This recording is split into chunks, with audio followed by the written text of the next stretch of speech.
त्याच्यातील उत्तरकांड आणि उत्तरकांडातील शेवटचा प्रसंग प्रयाण रामचंद्रजीचं प्रयाण त्या ठिकाणी होऊ लागलेलं. शरयू नावाचं जे तीर्थ आहे त्या तीर्थाच्या ठिकाणी असणाऱ्या प्रयाणाचा प्रसंग प्रभू रामचंद्रजीचा दर्शवलेला आहे. त्याच्यामध्ये सर्व 33 कोटी देवता सर्व असणाऱ्या देवता प्रभू रामचंद्रजीच्या प्रयाण काळामध्ये आल्याच्या नंतर इथं नाथांनी उपमा दिलेली हंस पक्षी उतरणे. हंस कुठं उतरतो याचं कारण नाथांना वर्णन करायचं. ठीक आहे. हंसाच्या चाऱ्याचा जर विचार केला तर हंसाचा चारा हा मुक्ता फळाचा आहे आणि मुक्ता फळ कुठं असणार तयार होतं तर मानस सरोवराच्या ठिकाणी प्राप्त होतं. म्हणून हंस पक्षी कुठेही उतरत नसतात. मग इथं ज्याचं प्रयाण चालू आहे तो कोण आहे? तो विश्वश्रेयचा भरता मीचिगा पंडुसुता मी गोसावी समजता त्रिलोक्याचा. आकाश सर्वत्र वसावे वायूने नववरिपे नसावे पर्वते वर्षावे जळे पर्वते बैसका न सांडावे. किंवा म्या बोलविल्या वेदू बोले असा जो जगाचा जनित आहे ते रत्न आहे आणि त्याला पाहण्यासाठी हंस रूपी दैवता.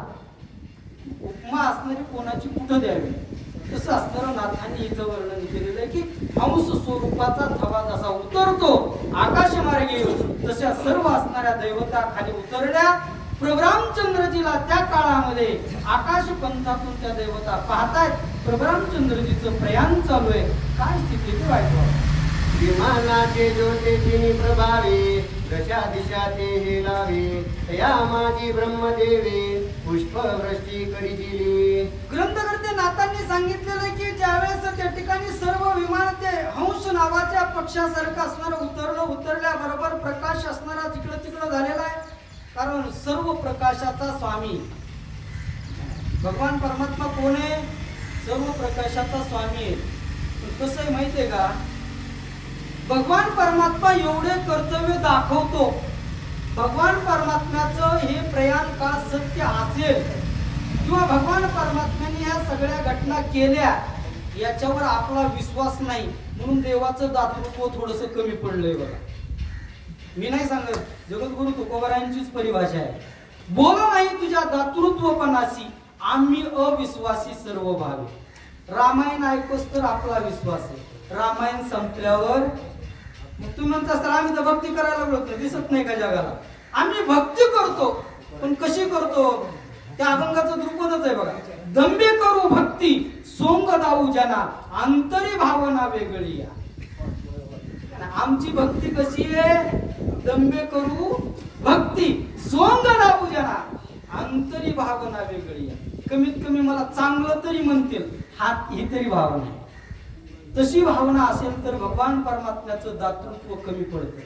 दातृत्वपणा जर भगवान परमात्म्याचा प्राप्त करायचा असेल तर भगवान परमात्म्याच्या दातृत्वपणावर अगोदर विश्वास ठेवला पाहिजे. ठीक नाही? अभंगाचं चिंतन आहे बरं का ते.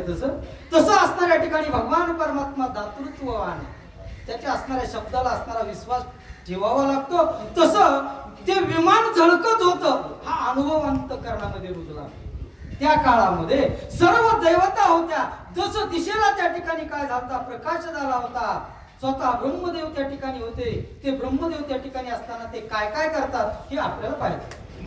अंजळी भरोनी कुसुम करी ताकिते झाले श्रीरामावरी तयाचे सुवासे पवन अंबरी पांगुळला सुगंधे हो. ग्रंथकर्ते नाथांनी वर्णन केलेलं आहे. अंजुळी भर ब्रह्मदेवानं ओंजळभर फुलं घेतली आणि ती फुलं त्या ठिकाणी प्रभू रामचंद्रजीच्या अंगावर टाकल्याबरोबर त्याचा जो सुगंध आहे तो सुगंध हवेमध्ये चौकड पसरला. ही कीर्ती कशाची आहे? भक्तीची आहे. भक्तीची कीर्ती आहे. तुम्ही लक्ष्मण शक्तीमध्ये ऐकलं असेल राजा भरताने एका ठिकाणी बसून भक्ती केली होती आणि ती भक्ती कुठं दरवलेली होती? पंचमहाभूताच्या ठिकाणी दरवलेली. भक्तीचं माध्यम घेऊन फिरण्याची गरज नाही. भक्ती ही आपोआप पसरत असते. तसा तो जो सुगंध आहे तो असणारा हवेच्या ठिकाणी असणारा पूर्णपणे जिकडं तिकडं असणारा पसरला. जिकडं तिकडं असणारी त्या ठिकाणी त्याची अवस्था निर्माण झाली. अप्सरा नृत्य करीती गगनी गंधर्व सुस्वरे गती गाणी तव ब्रह्म ते क्षणी श्रीरामासी बोलिता झाला. तरी असं ठिकाणी अप्सरा त्या ठिकाणी गायन करू लागल्या. गंधर्व गायन करू लागले, अप्सरा नृत्य करू लागल्या. नृत्य कोणत्या तालात होतं? श्रीराम जय राम जय जय राम, श्रीराम जय राम जय जय राम. दुसरा असणारा छंद नव्हता. राम नामाच्या छंदामध्ये असणारे नृत्य करू लागल्या, गंधर्व गायन करू लागले. सर्व असणारे त्या ठिकाणी देव देवता असणारे स्वतःच्या भाग्याला, कारण भाग्याचा उदय ते हे जोडी संत पाय. देव प्राप्त झाला ब्रह्मदेवाच्या सानिध्यामध्ये. तेवढ्यामध्ये त्या ठिकाणी असणारे ब्रह्मदेव काय बोलतात ते ऐकवा. विधाता म्हणे श्रीरामचंद्र, भाग्ये देखील सी गुण समुद्र. परिवार से या नरेंद्र, भक्त जन सुख घ्यावे. तरी असं